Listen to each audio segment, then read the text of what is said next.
What's happening? Let's start with a very cheerful topic today. Depression after childhood trauma.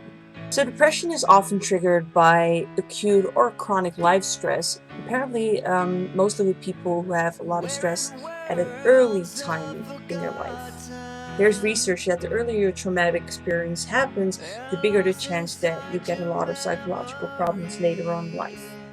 There's a lot of evidence that after sexual abuse, there's an increased risk of a lot of psychological problems, depression, anxiety, low self-esteem, a lot of guilt, fear, sexual problems, suicidal feelings, and even auto-mutilation. And this effect will only grow bigger if there are a lot of other traumatic experiences that they've gone through, such as neglect from their parents, psychological or physical abuse, or just parents who weren't really there enough. The hard thing about psychological trauma is that it's very hard to prove.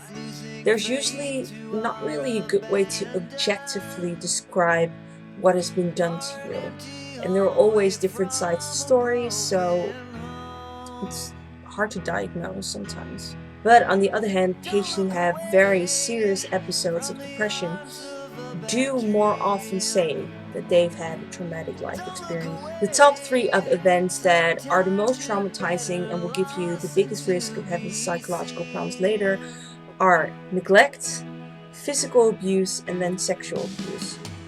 So maybe even weirdly enough for some people, not doing anything, therefore neglecting your kid, will actually end up having the biggest impact on their lives and how they deal with it later on. So what is neglect? The U.S. Department of Health and Human Services describe it as the failure to provide for the child's basic needs.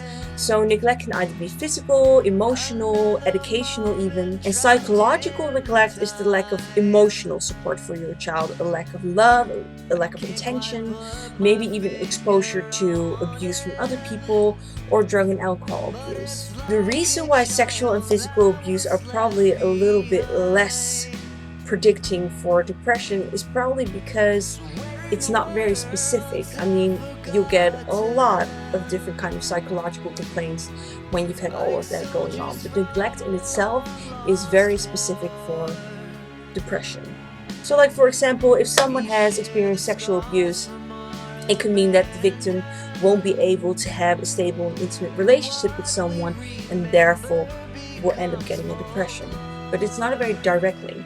So today I really wanted to reach out to the people who have experienced something in their lives that was really traumatic psychologically, and they have a lot of depressive symptoms ever since. First of all, I would give you the holiday card tactic.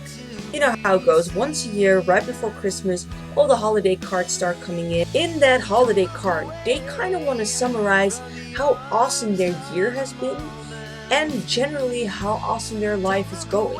So do that as homework. Write a hypothetical holiday card. So you have to exaggerate a little, maybe even lie a teeny tiny bit. But that's what the holiday card is for. Once a year, you evaluate your life and you always have to come out on top. Because if not, you won't be able to cope. That's what those cards are for, right? Number 2, that you can lead a horse to water, but you can't make them drink it principle. This is especially for people who've experienced a lot of neglect, either from their parents or their family or friends or whatever. You can't make people stay.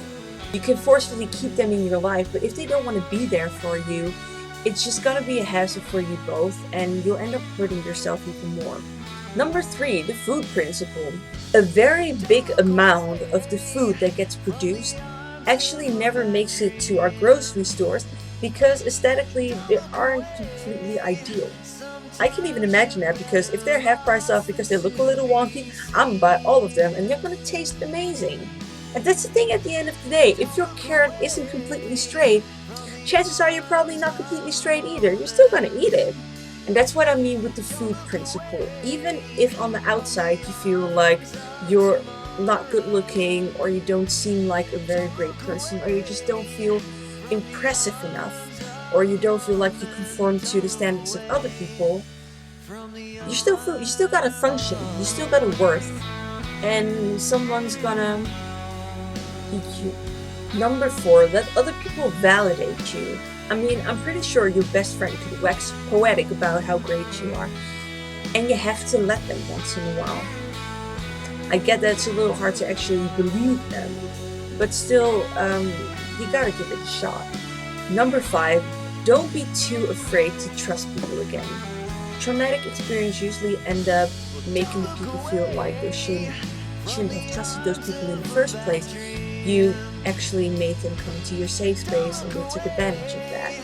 But the thing is, you can't actually live in a bubble for the rest of your life. And finally, number 6, always remember that empathy will always help you more than to be angry and bitter. I can understand that you still have a lot of angry, maybe even hateful feelings towards the people who didn't treat you as they should.